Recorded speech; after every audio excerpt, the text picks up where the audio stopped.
आइए स्टार्ट करते हैं अपना नेक्स्ट न्यूमेरिकल, जो हमारा न्यूमेरिकल नंबर 2 है। A wheel with 12 metal spokes each 0.6 metre long is rotated the speed of 180 rpm in a plane normal to the earth magnetic field at place. If the magnitude of the field is 0.6 g, what is the magnitude of the induced EMF between the axle and the rim of the wheel. कि हमारे पास एक wheel है जिसकी spoke की length दी हुई है। Spoke जो होती है ना, वो हमारे पास उसका रेडियस होता है। सेंटर से लेके व्हील के एंड तक जो होती है वो हमारे पास एक स्पोक कहलाती है, यानी कि हमारे पास उस व्हील का रेडियस हमें गिवन है, दैट इज 0.6 मीटर। हमारे पास आ गया 0.6 मीटर इसका रेडियस। और इसके अलावा जो हमें एंगुलर स्पीड दी हुई है, यानी कि ओमेगा की जो वैल्यू दी हुई है वो 180 rpm दी हुई है।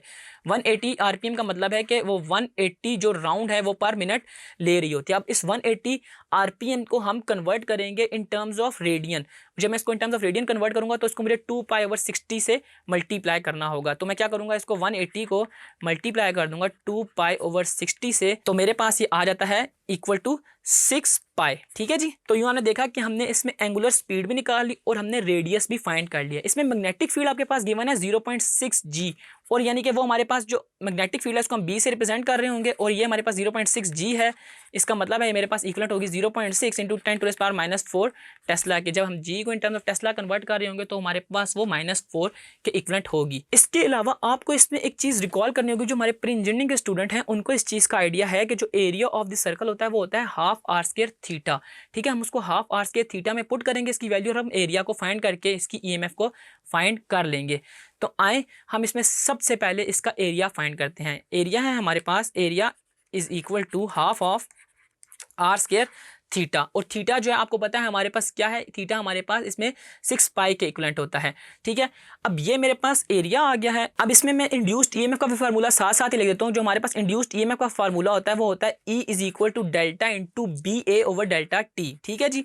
अब B आपको पता है इसमें क्या है, B हमारे पास है इसमें मैग्नेटिक फील्ड, A एरिया है, और T जो हमारे पास टाइम है। और जब मैं इस A में ½ r² को पुट करता हूं तो मेरे पास जो इंड्यूस्ड EMF का फाइनल फॉर्म बनती है, जिसको हम इस न्यूमेरिकल में यूज़ कर रहे होंगे, वो देख लें। जब मैं इस एरिया की वैल्यू को इस A की जगह पुट करता हूं, आइए इसको हम पुट करके बल्कि देख भी लेते हैं। डेल्टा आ जाएगा B, और एरिया की जगह मैं क्या लिखूंगा जी, r²θ, और डिनोमिनेटर में मेरे पास 2 आ जाएगा, और इधर मेरे पास डेल्टा T है। ये सारी की सारी चीज़ें आ गई। और आपको इसमें एक चीज़ पता होनी चाहिए कि जो डेल्टा θ/डेल्टा t है वो मेरे पास एंगुलर वेलोसिटी है।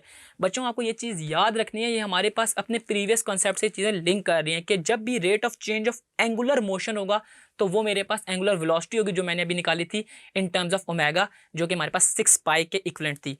मैं इसको और भी थोड़ा सा सॉल्व कर लेता हूँ, क्योंकि इन टर्म्स ऑफ मैं इसको ओमेगा लिख लेता हूँ। तो मेरे पास जो E की वैल्यू बनेगी वो इस तरह की बनेगी, E = देखें B मेरे पास ऐसे ही रहेगा, r² भी मेरे पास ऐसे रहेगा। डेल्टा थीटा और डेल्टा t चेंज हुए ना इन टर्म्स ऑफ ओमेगा, तो मैं इसकी जगह यहाँ पे लिख दूंगा ओमेगा, और डिनोमिनेटर में मेरे पास 2 आ जाएगा। और ये फार्मूला है हमारे पास E का, जिसको हमने यूज़ करना है, क्योंकि मेरे पास में B भी है, R भी है, और ओमेगा भी है।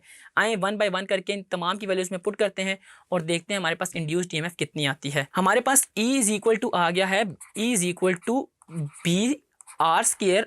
Br²ω/2। ठीक है, और अब मैं इनकी वैल्यूज़ के अंदर पुट करने लगा हूँ। B की वैल्यू थी मेरे पास 0.6 × 10⁻⁻⁴, 0.6 × 10⁻⁻⁴, जबकि इसमें जो मेरे पास रेडियस था वो 0.6 था, यानी कि वो जो स्पोक की लेंथ थी। मैंने आपको बताया ना, एक एक्सल जो होता है, एक व्हील जो होता है, उसके सेंटर से लेके एंड तक जो हमारे पास स्पोक होती है वो उस एक्सल का या उस व्हील का रेडियस कहला रहा होता है।